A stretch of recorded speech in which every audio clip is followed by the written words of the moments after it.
Hello students, this is Saurabh, Chief Mentor, Physics and Chief Academic Officer at Vidya Mandir Classes.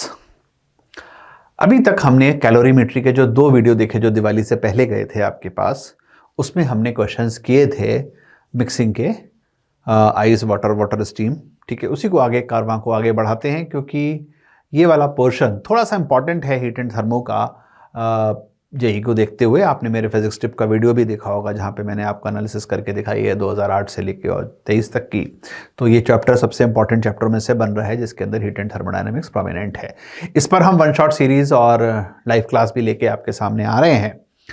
चलिए आज के calorimetry के इस questions को जो है मैं छांट के लाया हूँ आपके लिए 3 क्वेश्चंस, उनको करते हैं. और आप लोग अगर क्वेश्चन करना चाहें खुद तो आप वीडियो को पॉज कर सकते हैं और क्वेश्चन को सॉल्व कर सकते हैं, और आप अगर मेरे साथ करना चाहें तो मेरे साथ साथ भी क्वेश्चन को कर सकते हैं. चलिए देखते हैं क्वेश्चन अपने सामने. आप सबके सामने क्वेश्चन आ चुका है. क्वेश्चन कहता है a liquid at 30 degree Celsius या centigrade is poured very slowly in a container.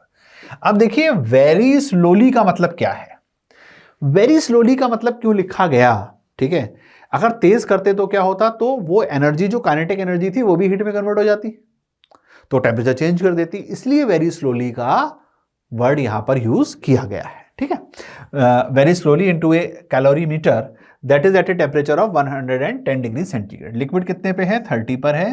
Calorimeter कितने पे है, 110 पे है. The boiling temperature of the liquid is 80 degree centigrade. यानी लिक्विड का जो बॉइलिंग टेम्परेचर है वो 80 है और कैलोरीमीटर का टेम्परेचर अभी भी 110 है. यानी जैसे ही लिक्विड डालोगे बॉइल हो सकता है ना, क्योंकि बॉइलिंग टेम्परेचर से ज्यादा टेम्परेचर है. It is found that 5 gram of the liquid का 5 ग्राम जो है इज लिक्विड कंप्लीटली इवेपोरेट्स. वो दिख ही रहा है क्योंकि बॉइलिंग टेम्परेचर 80 डिग्री है और कैलोरीमीटर का टेम्परेचर 110 डिग्री है, तो इवेपोरेट हो जाना चाहिए. ठीक है, इवेपोरेट हो गया. आफ्टर पोरिंग अनदर 80 ग्राम, अब फिर क्या करा, पहले 5 ग्राम और 80 ग्राम और जब डाल दिया of the liquid, the equilibrium temperature is found to be 50 degree celsius. तो एक टेम्परेचर कितना हो गया, 50 डिग्री सेल्सियस हो गया. अब इक्विलिब्रियम टेम्परेचर है यानी कैलोरीमेट्री प्लस जो ये लिक्विड है उनका टेम्परेचर मिला के कितना हो गया, 50 डिग्री हो गया. The ratio of the latent heat of the liquid to its specific heat will be x. तो हमें इस x को ही फाइंड करना है. Neglect the heat change with the surrounding, वो तो नहीं भी कहते तो भी हम निग्लेक्ट कर ही देते क्योंकि कोई डेटा हमें इसका नहीं दिया गया है. तो ये सारे डेटा हो गया 30, 110, 80, 50, 80 ग्राम, 5 ग्राम, और इसको हम लोग यूज करते हैं. तो देखिए क्या हुआ, सबसे पहले क्या हुआ है कि आपका जो 5 ग्राम लिक्विड था, ठीक है, उसके साथ क्या हुआ, वो 5 ग्राम 5 ms डेल्टा थीटा. ठीक है, तो आपने इसको लगा दिया कि दिस, और वो इवेपोरेट हो गया. तो इवेपोरेट हो गया यानी m इंटू एल हो गया. इवेपोरेशन में क्या होगा, m इंटू एल होगा. ठीक है, और वो पहले कितने पे था, 30 डिग्री पे था, और इवेपोरेट कितने पे हो रहा है, 80 पे हो जा रहा है. तो 30 से वो कहां गया होगा, 80 पे गया होगा. 80 पे जाने के बाद इवेपोरेट हो गया होगा. तो 30 से 80 पे जाने पे कितनी heat, ms delta theta, m into S, 5 into S delta theta, यानी 80 माइनस 30. 30 पे था, 80 पे चला गया. 80 पे पहुंचते इवेपोरेशन शुरू हो गई. इवेपोरेशन शुरू हो गई, कितनी हीट, m इंटू एल यानी 5 इंटू एल. एल हमें पता नहीं है, निकालना है. एस हमें पता नहीं, उसी का रेशियो निकालना है. इज इक्वल टू कैलोरीमेट्री का जो है m इंटू एस, जिसको हम हीट कैपेसिटी बोल सकते हैं. इस s को क्या बोलते हैं, स्पेसिफिक हीट कैपेसिटी, और m इंटू एस को क्या बोलते हैं, हीट कैपेसिटी. तो m इंटू एस को हमने हीट कैपेसिटी कैपिटल सी लिख लिया, और कैलोरीमीटर का टेम्परेचर कहां से कहां आ गया, 110 से 80 आना पड़ेगा, है ना, तभी तो वो इवेपोरेट होगा. तो ये पहली इक्वेशन बन गई. इसको सॉल्व कर लीजिए तो आपको ये मिल जाएगा 80 माइनस 30 50 होता है. 50 into 5 250, 250s plus 5l is equal to 30c. ये हमें फर्स्ट इक्वेशन की प्राप्ति हो गई. फिर क्या हुआ, फिर वो कह रहा है कि 80 ग्राम और लिक्विड डाल दिया. 80 ग्राम और लिक्विड डाल के इक्विलिब्रियम टेम्परेचर कितना मिल गया, 50 मिल गया.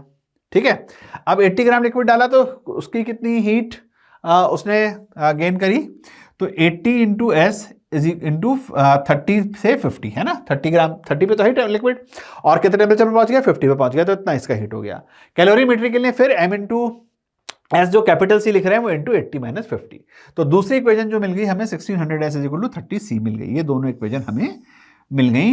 Heat given is equal to heat taken से जो हम डे 1 से पढ़ते आ रहे हैं। फिर से आज रिवाइज कर लेते हैं क्योंकि ये बात हमने दिवाली से पहले करी थी और हम दिवाली के बाद मिल रहे हैं। तो heat given is equal to heat taken, इसको हम लोग प्रिंसिपल ऑफ कैलोरीमेट्री भी कहते हैं। फर्स्ट एंड सेकंड को हमने मिला लिया तो हमें 5L is equal to 1350S मिल गया, यानी L अपॉन S की रेशियो हो गई 1350 अपॉन 5 यानी 270। यानी जो X हमें निकालना था उसकी वैल्यू जो आ गई वो आ गई 270। तो आप जे एडवांस में या मेंस में क्या लिख के आएंगे, इसकी वैल्यू 270 लिख के आएंगे। चलिए बढ़ते हैं अगले क्वेश्चन पर। अगला क्वेश्चन कह रहा है कि the variation of temperature of a material as heat is given to it at a constant rate is shown in the figure. The material is in solid state at point O. The state of the material at point P is. ठीक है, ये मैंने आपको first class में अगर आप ध्यान करिए तो मैंने आपको पढ़ाया था कि कैसे ट्रांसफॉर्म होता है। तो ये या जो है क्या कहते हैं, सॉलिड स्टेट में अगर यहाँ पर है, ठीक है, तो ये टेम्परेचर पहले बढ़ेगा, फिर ये मेल्टिंग स्टेज आ जाएगी, फिर ये लिक्विड में पहुँचेगा, फिर ये ml हो जाएगा और ये वेपर में पहुंच जाएगा, है ना। तो A और B के बीच में जो है हमारा पॉइंट P लाई कर रहा है, तो क्या होगा, कुछ सॉलिड होगा और कुछ लिक्विड होगा। इसको आप थोड़ा सा ऐसे समझ सकते हैं। आपको थोड़ा सा एग्जांपल देने के लिए ऐसे मैं एग्जांपल के तौर पे लिख रहा हूं कि मान लीजिए यहां पर ये आइस है -10 डिग्री सेंटीग्रेड पे, फॉर एग्जाम्पल है, ठीक है, फिर आप वहीं बाद में कोट करने लग जाओ। आइस है -10 डिग्री पर और यहां पर आके क्या हो गई, आइस हो गई 0 डिग्री पर।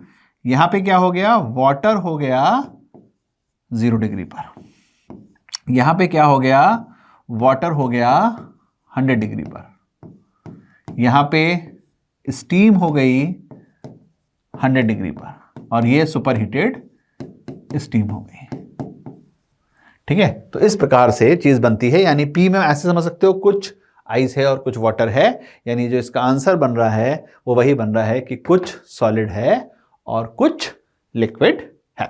ठीक है, तो ऐसे क्वेश्चन काफी आते हैं इस वाले ग्राफ पर, इसलिए हमने इसको एक और लिया है। एक और क्वेश्चन देखते हैं। 300 gram of water at 25 degree centigrade is added to 100 gram of ice at 0 degree celsius. The final temperature of the mixture is. तो ये 300 ग्राम वाटर 25 डिग्री सेंटीग्रेड और ऐड हो गया है 100 ग्राम आइस 0 डिग्री सेंटीग्रेड पर। तो final temperature mixture का हमें बताना है।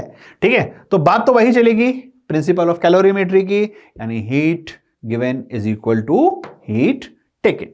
तो अब कौन हीट दे रहा है और कौन ले रहा है, ऑब्वियसली बात है वाटर हीट देगा और आइस लेगा। तो हीट रिलीज बाय वाटर कितना हो गया, 300 ग्राम ऑफ वाटर, वाटर की स्पेसिफिक हीट हो गई 1। अभी हमने माना कि सब 0 पे जा रहा है तो 1 × 25 - 0 कर दिया। ठीक है, हीट आइस को मेल्ट करने के लिए कितनी हीट की रिक्वायरमेंट होती है, ml हीट की रिक्वायरमेंट होती है। तो 100 ग्राम ऑफ आइस था, 80 आइस की लेटेंट हीट होती है, तो 8000 कैलोरीज की रिक्वायरमेंट है। ठीक है, और हमें यहां से जो मिल रहा है वो 25 × 300 मिल रहा है, यानी 7500 कैलोरीज मिल रहा है। ठीक है, और जो है ये देखना है हमें कि आइस जो है वो मेल्ट हो पा रही है या नहीं हो पा रही है। तो आइस मेल्ट तो नहीं हो पाएगी, ठीक है, बट क्योंकि आइस को पूरा मेल्ट करने में कितने चाहिए, 8000 कैलोरी चाहिए। ठीक है, बट वाटर को 0 डिग्री लाने पे कितना चाहिए, 7500 चाहिए। तो आइस वो हीट प्रोवाइड कर सकती है। तो जो मिक्सचर का टेम्परेचर, क्योंकि अगर ये 7500 से कम होता तो आइस वो हीट प्रोवाइड नहीं कर पाती है ना, वो मतलब आइस अपने ऊपर नहीं ले पाती, वो हीट मेल्ट नहीं हो पाती पूरी। तो आइस यहां पर जो सब कुछ वाटर जो कहां पे पहुंच सकता है, 0 डिग्री पर पहुंच सकता है। इसलिए मिक्सचर का टेम्परेचर जो हो गया वो 0 डिग्री हो गया। मिक्सचर का टेम्परेचर कितना हो गया, 0 डिग्री हो गया।